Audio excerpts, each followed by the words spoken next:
Hi, and welcome to another video by Get It Done Home Repairs. Today's project, we're going to be removing this standard light switch and replacing it with a adjustable, dimmable light switch itself. Now, the first thing you want to make sure before you do anything is you make sure your power supply is turned off at the circuit breaker, not just on the switch itself. It has to be in the circuit breaker box itself.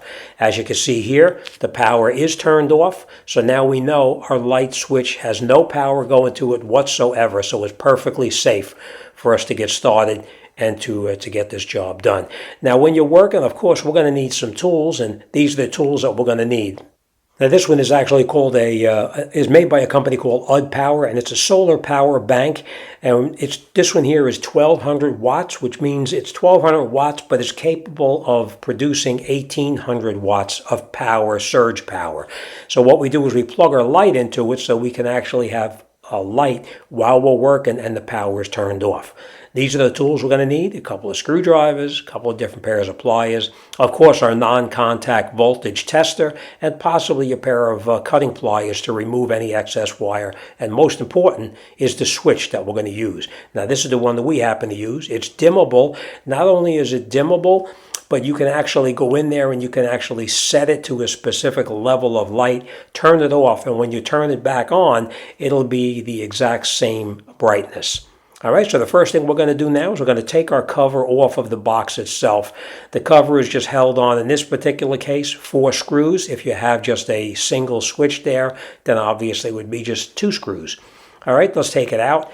Now, if you're taking the light switch cover off and it sticks to the wall, it may be paint that's on there holding it on. If it is, you just grab a utility knife or a razor blade and just score it along the outside to remove it from the box itself, so that way you don't tear the wallpaper, the drywall below it. All right, so the next thing we're going to do now is we're going to come in here with our Phillips head screwdriver. We're going to remove the switch screws, which is on top and bottom, of course. We're going to loosen them up all the way so we can pull the light switch out of the box itself so we can gain access to all of the wiring inside there. We may also need to pull the other switch depending on how the wiring is in the back of it, but we'll see how that goes while we're working on it. Now, as you can see here, somebody put electrical tape around it, which is totally acceptable, but we're going to need to cut that electrical tape off to proceed any further. Now, we need to determine which one of these is the power line coming in and which one is going up to the light itself.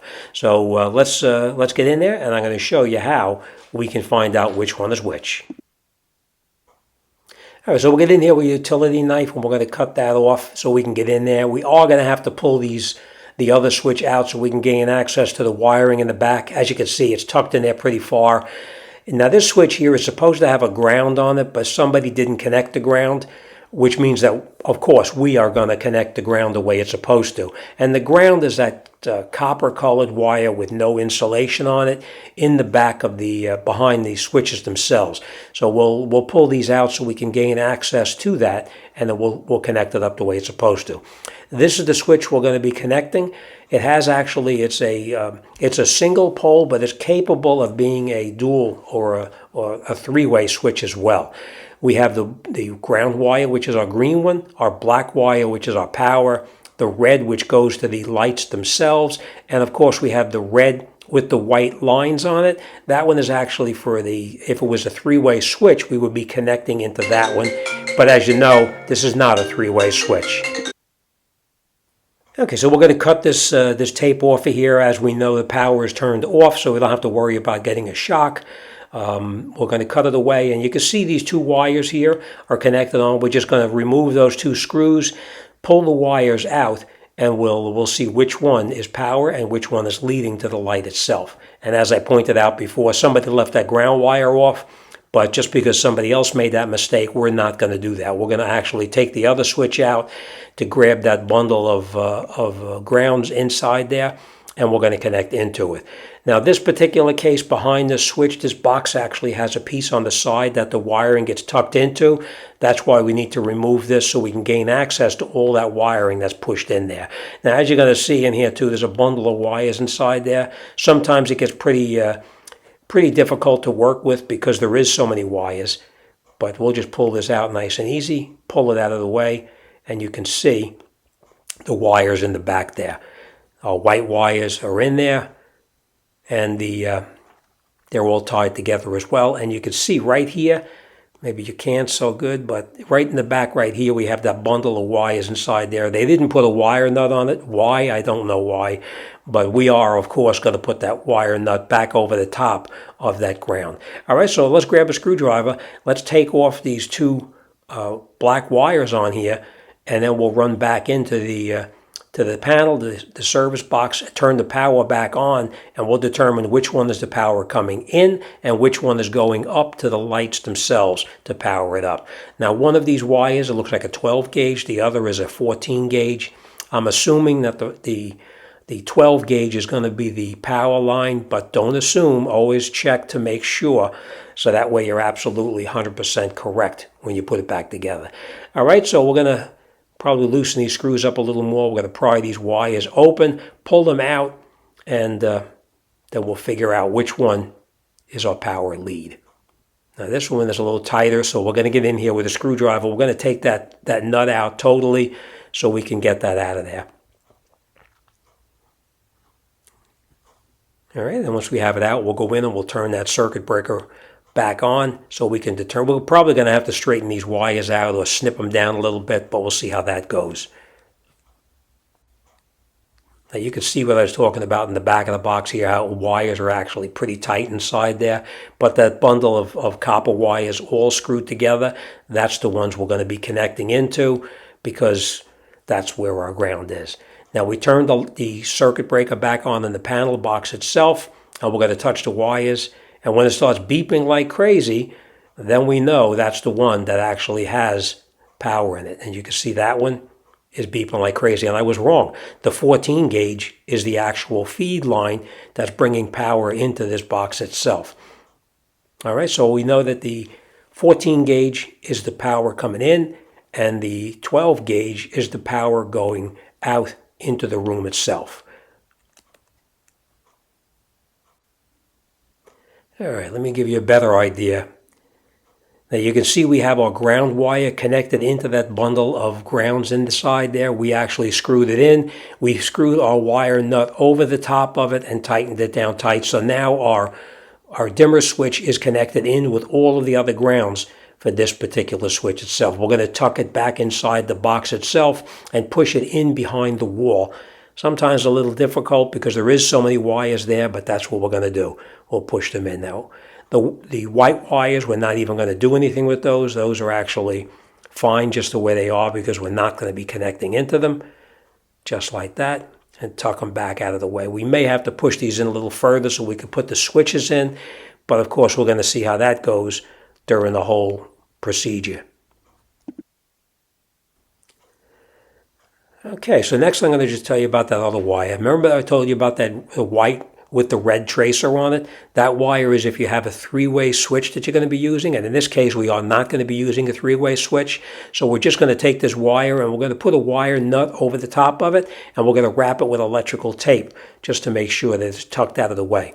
We're going to connect our black wire to our power coming into the switch itself, and then we're going to connect up the other wire, the red one, to our other black wire. Now the red one here is actually the one that goes back up to the light fixture itself. All right, so now we're going to take that black wire and we're going to connect it up to the power lead going in. We're going to twist it in a clockwise position and turn it until it's fairly tight by hand. Grab our wire nut, put our wire nut on there and screw it down as tight as you could possibly make it by hand. You don't need to use any tools, just tighten it down by hand as tight as you can. Pull the wires to make sure that you have a nice tight connection on it, just to make sure that nothing slid down by accident. Our red wire is going to connect up to the wire that goes to the lights themselves, and we're going to twist that again clockwise, and then we'll screw on to the top of that the wire nut. Nice and tight. Once it's nice and tight, we're in good shape. I am going to grab some electrical tape just to play it safe because there is so many wires inside there. I don't want to have an issue down the road. Not that I think there's going to be an issue, but I always like to play it safe. All right, we'll take some tape and we'll wrap it around all of the wire nuts that we put on there. And now we'll get in there and we'll tuck these into the box itself. And we're going to try to push them in to the box as far as we possibly can so that we can get the switch in there. Now we know the switch is a little bit deeper than the other one, so we have to be careful with that. Now when you put it in, you look on the switch itself and it'll tell you top or bottom. So we're going to switch it around the way it belongs, and that is the top of the switch itself, so that's how we're going to put it into the box. On the side of the switch, the dimmable switch, we are going to break off those little tabs on the corners there because we don't need these little tabs on here. They're going to interfere with the other light switch. So we're going to grab a pair of pliers, and you're just on the right side of the switch, that is, and we're just going to snap off those little tabs in there. You just bend them back and forth, and they pop right off. All right, so once we do that, we're going to screw our switch back in place.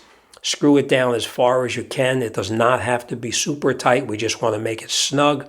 Make sure that your ground wire is not interfering with anything, and then we'll screw it down the rest of the way to hold the switch in place.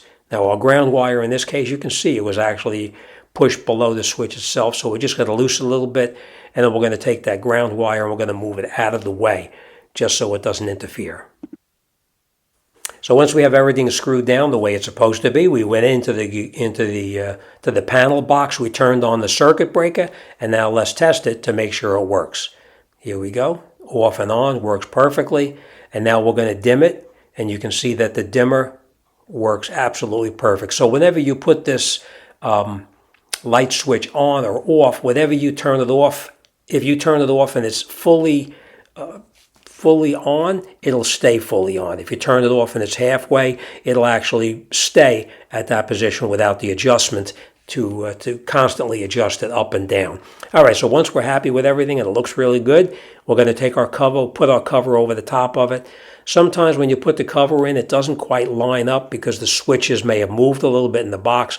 If that's the case, you can just push it slightly, either switch, the new one you put in or the old existing one. You could push it slightly just to get that cover over the top of it. Next, we'll grab the screws that we previously removed, and we're going to screw them in. We're going to screw them down slightly. We're not going to screw them down tight until after we have all 4 of the screws in place. All right, so let's screw them in and catch them by a couple of threads, and then we'll come back and we'll tighten them up all the way, and then this job will be finished. Now remember what I said, if you had to move the switch around a little bit to line the screws up, it's more than acceptable. You can just push it around by hand. Now you can see that the switch itself is actually sticking out slightly past the cover. That's the way it's supposed to be. One thing you cannot have is the switch recessed in with a gap between the cover and the switch itself. All right, now we have everything in place. We're going to snug it down just the way it's supposed to be, and then this job will be done, and we'll be on to the next one. As always, thanks for watching, and I'll see you on the next one.